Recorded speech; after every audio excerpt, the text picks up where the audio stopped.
क्या समंदर की लहरों के पीछे कोई बड़ा मिसाइल प्लांट छुपा है? क्या चीन से निकला एक जहाज ईरान की ताकत बढ़ाने का जरिया बन रहा है? हम बात कर रहे हैं बरीन नाम के उस जहाज की जिसने ग्लोबल इंटेलिजेंस कम्युनिटी की नींदें उड़ा रखी। मामला गंभीर है। रिपोर्ट्स के मुताबिक बरीन नाम के ये कार्गो शिप चीन के बंदरगाह से ईरान के लिए रवाना हुआ है। अब सवाल ये है कि इसमें आखिर लोडेड क्या है। विश्लेषकों का दावा है कि इस पर सोडियम पर क्लोराइड लदा हो सकता है। अब आप सोचेंगे भला ये क्या चीज हुई, तो आसान भाषा में समझते हैं। ये रॉकेट और मिसाइलों का सुपर फ्यूल बनाने के लिए सबसे अहम केमिकल माना जाता है। हैरानी की बात तो ये है कि ये जहाज पिछले एक साल में चीन और ईरान के बीच कई बार चक्कर लगा चुका है। क्या ये सिर्फ व्यापार है या फिर कोई बहुत बड़ी मिलिट्री सप्लाई चेन जिसे दुनिया की नजरों से छिपाने की कोशिश की जा रही? अगर ये वाकई मिसाइल फ्यूल है तो ईरान की बैलिस्टिक क्षमताओं के लिए ये किसी बूस्टर डोज से कम नहीं होगा। ऐसे वक्त में जब मिडिल ईस्ट पहले से ही तनाव की आग में जल रहा है, ये शिपमेंट आग में घी डालने का काम कर सकती है। क्या ईरान अपनी मिसाइल ताकत को और विस्तार दे रहा है और क्या चीन इन सब चीजों से अनजान है? मध्य पूर्व में युद्ध तेज होने के साथ इस बारे में नए सवाल उठे हैं कि क्या चीन अप्रत्यक्ष रूप से ईरान के मिसाइल कार्यक्रम का समर्थन कर रहा है। खबरों के अनुसार ईरान से जुड़े एक मालवाहक जहाज ने चीन के एक बंदरगाह से ऐसी सामग्री लेकर प्रस्थान किया है जिसके बारे में विश्लेषकों का मानना है कि इसका उपयोग मिसाइल ईंधन के लिए किया जा सकता है। माना जा रहा है कि बार्जीन नामक ये जहाज रसायनों का परिवहन कर रहा है जो चल रहे संघर्ष के दौरान ईरान को अपनी बैलिस्टिक मिसाइल क्षमताओं को बनाए रखने में मदद कर सकता है। समुद्री माल की ट्रैकिंग करने वाले विश्लेषकों के अनुसार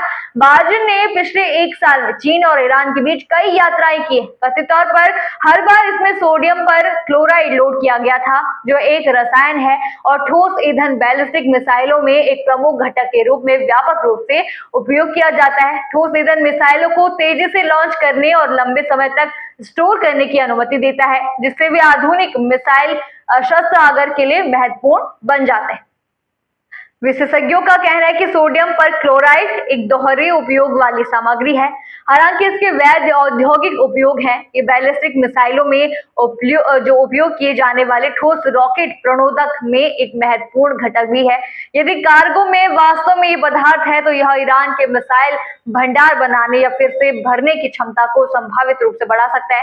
चीन ने कार्गो की सामग्री की पुष्टि नहीं की है। हालांकि बीजिंग ने ईरान के खिलाफ चल रहे अमेरिकी और इजराइल सैन्य हमलों की कड़ी आलोचना की है, उन्हें अस्वीकार्य बताया और कहा कि उन्हें संयुक्त राष्ट्र सुरक्षा परिषद से कोई अधिकार प्राप्त नहीं है। चीनी अधिकारियों का कहना है कि यह संघर्ष कभी होना ही नहीं चाहिए था। साथ ही चीन ने तनाव कम करने और कूटनीति का आह्वान किया है। विदेश मंत्री वांग यी ने सभी पक्षों से और अधिक तनाव से बचने का आग्रह किया है जो क्षेत्र को अस्थिर कर सकता है और वैश्विक व्यापार मार्गों को खतरे में डाल सकता है। चीन की सबसे बड़ी चिंताओं में से एक है हार्मोज जल डमरू मध्य के माध्यम से ऊर्जा शिपमेंट की सुरक्षा है जो उसके तेल आयात के लिए महत्वपूर्ण है। फिर भी विश्लेषकों का कहना है कि चीन तेहरान को परोक्ष समर्थन दे सकता है।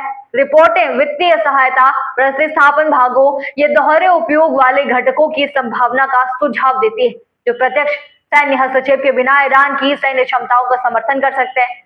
युद्ध के तेज होने से पहले ईरान और चीन के बीच उन्नत हथियार प्रणालियों पर बातचीत की खबरें भी थी जिसमें CM-302 supersonic anti ship missile भी शामिल थी। कुछ दावों ने ड्रोन या वायु रक्षा उपकरणों की संभावित डिलीवरी का भी सुझाव दिया है। हालांकि ये रिपोर्टें अपुष्ट बनी हुई है। फिलहाल बार्जिन पर लदा माल कड़ी जांच के घेरे में है। चाहे खेप नियमित व्यापार हो या गहरी रणनीतिक सहयोग का हिस्सा हो, इसके संघर्ष पर बड़े प्रभाव पड़ सकते हैं क्योंकि अगर बाहरी ताकतें प्रमुख सैन्य सामग्री की आपूर्ति शुरू कर देती हैं तो ईरान, इजराइल और संयुक्त राज्य अमेरिका के बीच युद्ध और भी व्यापक वैश्विक आयाम ले सकता है।